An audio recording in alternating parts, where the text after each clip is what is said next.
Hello दोस्तों, मैं हूँ रणधीर सिंगर। स्वागत है मेरे चैनल में। आज फिर लेकर आया हूँ आपके पास कुछ टॉप ट्रेंडिंग वायरल न्यूज़ बोल सकते हैं या बॉलीवुड की जुड़ी हुई खबरें, वो आपके साथ शेयर करूँगा।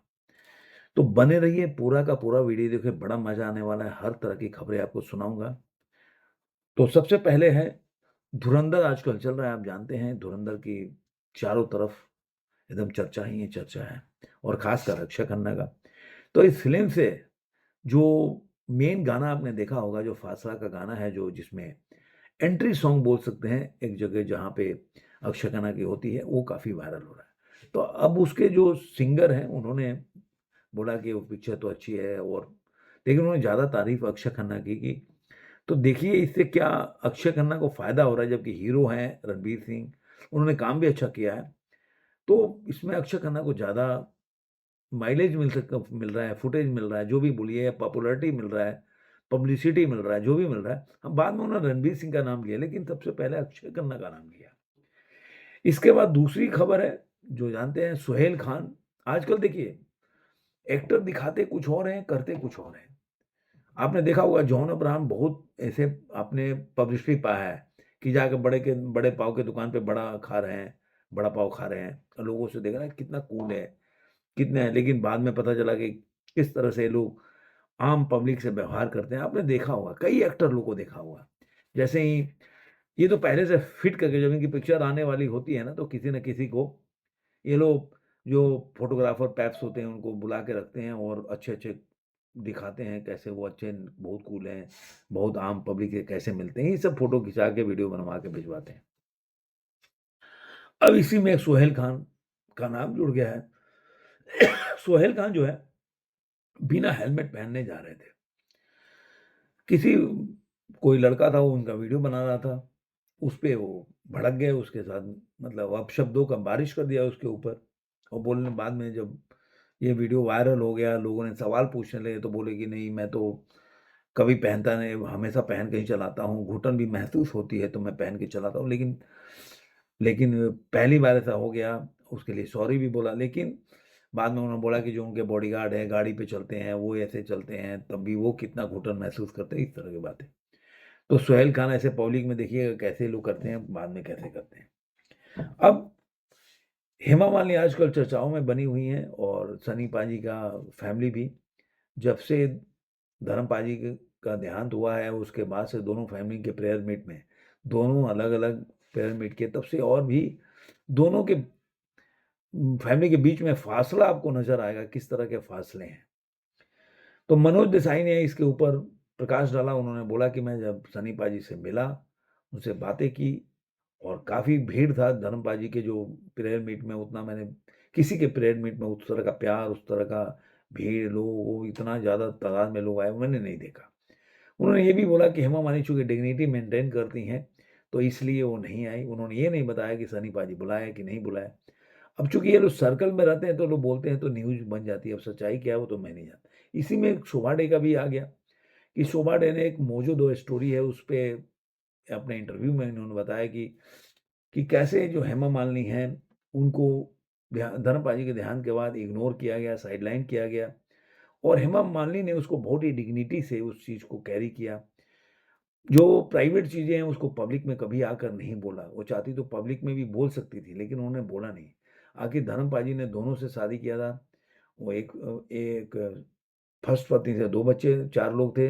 धर्म पाजी के फैमिली से सनी पाजी, बॉबी देओल और 2 बहनें थी उनकी। बाकी आप हेमा मालिनी से 2 बच्चे हैं उनके। तो धर्म पाजी दोनों को, लेकिन उसके बाद से जिस तरह से उनको साइडलाइन कर दिया गया, उनको पूछा नहीं गया, और हेमा मालिनी इसके ऊपर कुछ भी कमेंट नहीं किया। बहुत ही जो धर्म पाजी को एक डिग्निटी चाहिए, एक लोगों को जानना चाहिए था कि इस तरह से एकदम, मतलब बोलेंगे कि एकदम बहुत छोटा-सा उनका विदाई हुआ, वो चीज़ धर्म पाजी के लेवल का विदाई नहीं था। तो हेमा मालिनी ने, चूँकि वो बीजेपी के सांसद भी हैं, तो बीजेपी के सरकार के अगर पीएम को छोड़ दें, तो सारे लोग आए थे। चाहे वो गृह मंत्री हों या नड्डा साहब हों, ये सारे लोग आए। तो उन्होंने डिग्निटी को बनाया, दिखाया, और धर्म पाजी को लास्ट जो विदाई है, वो अच्छे तरीके से लाया। इसके बाद अब एक और पॉलिटिक्स वाली खबर आ जाती है कि 15 दिसंबर को से जो है ना बीएमसी के चुनाव का ऐलान हो गया। अब यहाँ पे बड़ा सिरफुटौल चल रहा है। सिरफुटौल ये चल रहा है कि आप जानते हैं बिहार के चुनाव के बाद से ही कांग्रेस जो है, बिहार के चुनाव से ही एक तौर से देखा जाए, तो कहीं न कहीं वो कभी-कभी आपको आरजेडी के साथ भी दिख रही थी, आरजेडी से अलग भी दिख रही थी। और उन्होंने प्रयास भी किया कि जो भी एक वोट चोरी का कैंपेन है, वो चलाया तो आरजेडी के साथ, तेजस्वी के साथ, लेकिन उसका सारा फुटेज जो है, वो राहुल गांधी लेके जाएँ। क्योंकि भीड़ हो रही थी आरजेडी की वजह से। बिहार में देखेंगे तो कांग्रेस की अपनी कोई जनाधार नहीं है, कोई अपना ऑफिस नहीं है, जिस तरह से कार्यकर्ता नहीं है, जिस तरह से होना चाहिए बूथ लेवल पे। तेजस्वी का या आरजेडी का है, तो उन्होंने उसको यूज़ किया, जैसे कि वो उत्तर प्रदेश में अखिलेश यादव को यूज़ करके वो 2-4 सीटें पा गए, वैसे ही उन्होंने यूज़ किया यहाँ पे। और बाद में जब उसका समापन हुआ तो वहाँ पे जितने भी कटआउट में पोस्टर लगे थे, सब राहुल गांधी के, कांग्रेस के लगे थे, कहीं भी तेजस्वी यादव नहीं। तेजस्वी यादव को पता चला, वो बाद में फिर वोट थी जो बिहार अधिकार यात्रा निकाला, लेकिन जब बोलते हैं ना कि देर तो देर हो गई।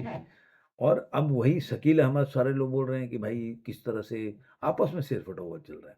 वो चीज़ अब देखिए उस समय से आकर अब लोगों को लगने लगा कि राहुल गांधी या कांग्रेस ये दूसरे पार्टियों को यूज़ करते हैं, जहाँ पे अपनी इनकी सरकार होती है, जहाँ पे ये मुख्य मुख्य पार्टी होते हैं, वहाँ किसी के साथ शेयर नहीं करते, सीट शेयर नहीं करते। जैसे आपने देखा होगा कि किस तरह से मध्य प्रदेश में लड़ाई हो गई अखिलेश यादव और कांग्रेस के बीच में, जो कमलनाथ के बीच में सीट के लिए लेकर।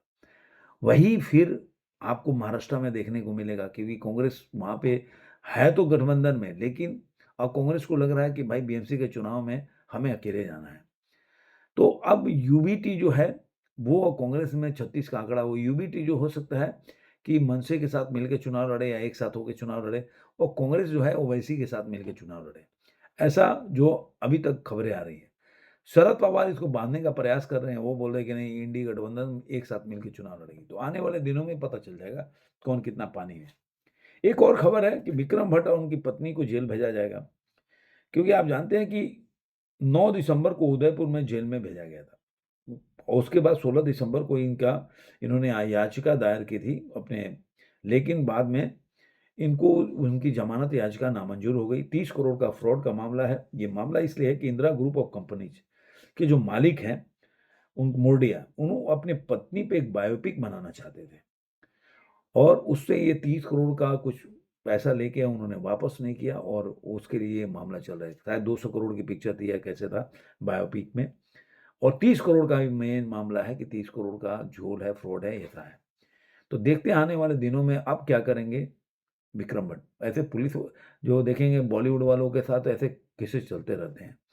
वो लोगों को ऐसे ही घुमा फिरा के पैसे लेके और फ़िल्म के बारे में अब क्या-क्या करते हैं, चलिए। उसके बाद आपको बता दूँ, जो एक और खबर है कि जो अभी जो आपते हैं धुरंधर जो है मूवी है, धुरंधर के बारे में एक बात बता दूँ कि अभी धुरंधर का 14वाँ दिन है। 14वाँ 15वाँ दिन है। 14 दिनों का, 13 दिनों का तो आंकड़ा आ गया कि 13 दिनों में इस मूवी ने कितनी कमाई की है वर्ल्ड वाइड ग्रोथ में, और इसने क्या-क्या रिकॉर्ड तोड़े हैं। तो 13 दिनों में इस मूवी ने वर्ल्ड वाइड ग्रॉस में कलेक्शन किया है। अगर ट्रेड के फिगर देखा जाए तो उसके हिसाब से ये मूवी ने 25 करोड़ 50 लाख रुपए 13वें दिन कमाई है, जिससे कि इसका वर्ल्ड वाइड इंडिया नेट का कलेक्शन हो जाए 437 करोड़ 75 लाख रुपए। 16.39% का ड्रॉप है, 524 करोड़ ग्रॉस, 150 करोड़ के आसपास ओवरसीज से कमाई, 674 करोड़ जो वर्ल्ड वाइड कलेक्शन हो जाता है, वो हो जाता है। इसके साथ ही ये 674 हो जाएगा तो आप देखेंगे कि ये मूवी जो है पुष्पा के रिकॉर्ड को, पठान के रिकॉर्ड को भी तोड़ देगी, ऐसा मुझे ऐसा लग रहा है। आपको बताऊँगा, आंकड़े भी बताऊँगा अभी। और अगर वो प्रोड्यूसर का फिगर देखें तो 25 करोड़ 70 लाख रुपए कमाई, तो इसका इंडिया नेट का कलेक्शन 554 करोड़ 20 लाख रुपए, 595 करोड़ का ग्रॉस हो जाता है, 150 करोड़ ही जोड़ लेते हैं ओवरसीज का, तो 695 करोड़ के आसपास 700 करोड़ के आंकड़े को क्रॉस कर सकती है मूवी अपने 13 दिन में। अब 14वें दिन का जो आंकड़ा है, जो ऑक्यूपेंसी आ रहा है, उसके हिसाब से मूवी जो है 23 करोड़ कमा सकती है ट्रेड के हिसाब से, तो 460 करोड़ 25 लाख हो जाएगा। 552 ग्रॉस 160 करोड़, ओवरसीज से 712 करोड़ के आसपास ये 14 दिनों में ये मूवी अपने वर्ल्ड वाइड कलेक्शन कर सकती है ट्रेड के हिसाब से। 27 करोड़ अगर कमाती है, जो कि ऑक्यूपेंसी है 32% के आसपास, तो 26 से 27 कमाएगी तो 484 करोड़ के आसपास ग्रॉस इंडिया नेट का कलेक्शन हो जाएगा। 581 करोड़ के आसपास इसका ग्रॉस, 160 करोड़ ओवरसीज से कमा लेती है, तो 440 से 41 करोड़, मतलब अगर देखा जाए तो अगर कम भी ले लो तो 735 करोड़ के ऊपर ही कमाई करेगी वर्ल्ड वाइड कलेक्शन। इसके साथ ही देखेंगे जो गदर का जो वर्ल्ड वाइड कलेक्शन था 685 करोड़ 19 लाख रुपए, तो धुरंधर ने 685 करोड़ 95 लाख रुपए कमा चुकी है। और मेरे हिसाब से जो जियो का है वो 695 करोड़ के आसपास होगा, तो कैसे भी गदर का जो वर्ल्ड वाइड कलेक्शन का रिकॉर्ड है वो टूट चुकी है। इसके अलावा देखेंगे तो अभी ओवरसीज से जो कमाने में सैयारा ने 172 को 20 लाख रुपए कमाया था, इसने 150 करोड़ कमाया है। तो अब जो है केवल सैयारा इसे ओवरसीज में आगे है, बाकी जो है अभी कमाई कर भी रही है मूवी। तो मुझे लग रहा है कि और भी रिकॉर्ड ये टूट जाएंगे। कुली एक नंबर पे है, 180 करोड़ के आसपास कमाई, सैयारा ने 172 और धुरंधर 150। इसके बाद देखेंगे धुरंधर ने 2 हफ्ते में 196 2 हफ्ते में जो रिकॉर्ड है कमाई करने का, उसका रिकॉर्ड पुष्पा का तोड़ दिया। 196 करोड़ 50 लाख रुपए पुष्पा ने करा, धुरंधर ने 240 करोड़ कमाया है।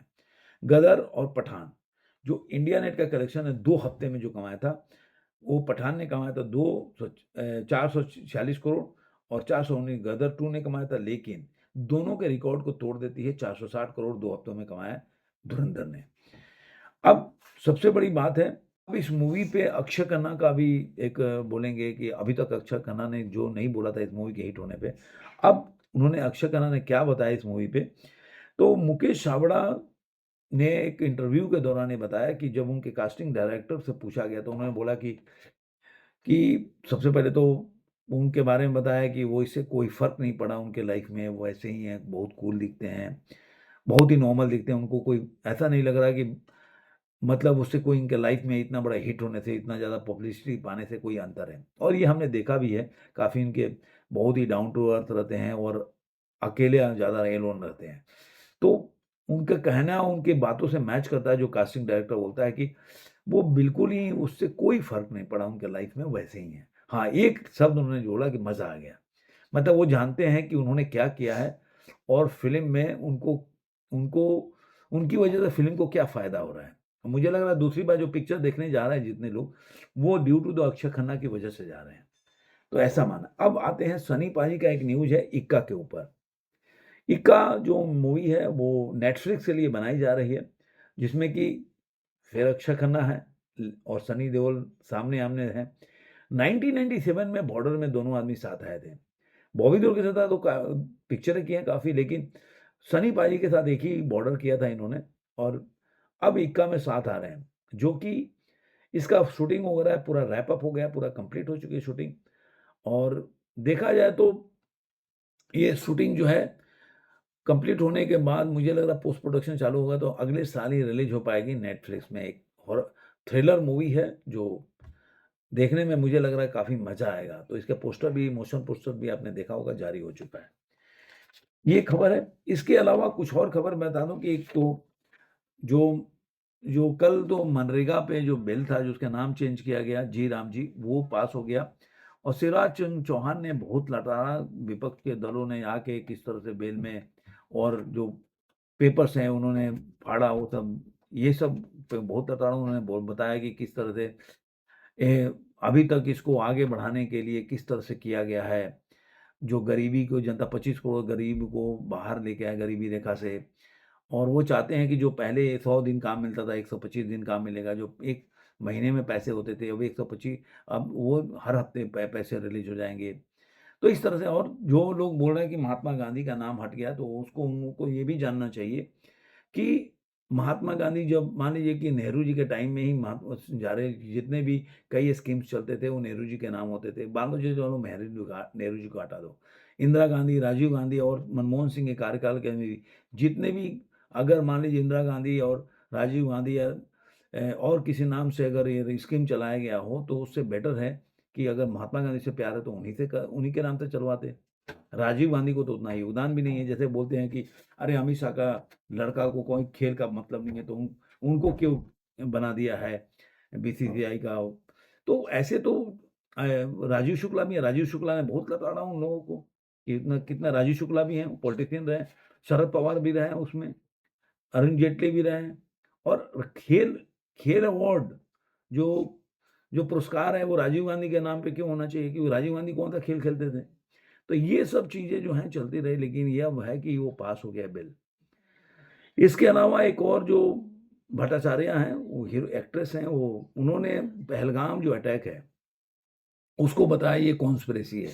इसके पहले भी आपने देखा होगा कि जो बालाकोट के टाइम पे भी एक अटैक हुआ था, जो उसके जो इंडिया ने वो उसका रिस्पॉन्स किया था, उसके पहले जो अटैक हुआ था पुलवामा में, उस समय पुलवामा के अटैक को भी इन्होंने कॉन्स्पिरेसी बताया था। तो इनका आदत है कांग्रेस का और विपक्षी दलों का खासकर कि ये हर जो चीज़ें होती है, जो बाहर के जो जो आतंकी हमले होते हैं यहाँ पे, उनके ये घटनाओं को किस तरह से एक जस्टिफ़ाई करने का प्रयास करते हैं या किस तरह से इग्नोर करने का, दूसरे देशों के साथ देने का प्रयास करते हैं या क्लीन चिट देने का प्रयास करते हैं, ये देखने को मिलता है।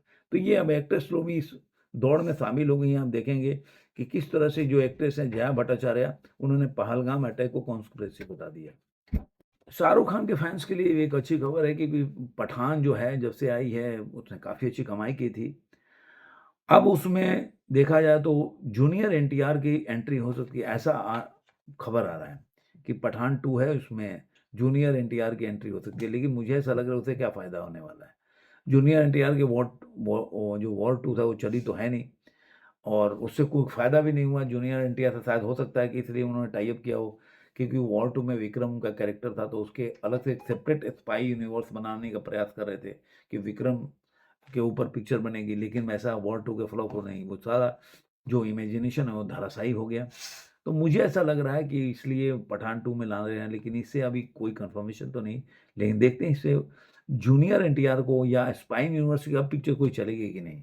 कि वो धुरंधर आने के बाद बहुत से ऐसे वायरल के जो स्पाई यूनिवर्स है, उसपे एक क्वेश्चन मार्क लगा दिया है, जो कि उसको तोड़ने में मुझे लग रहा है कि अब सफलता नहीं मिलेगी वाईआरएफ को। तो देखते हैं और क्या होता है।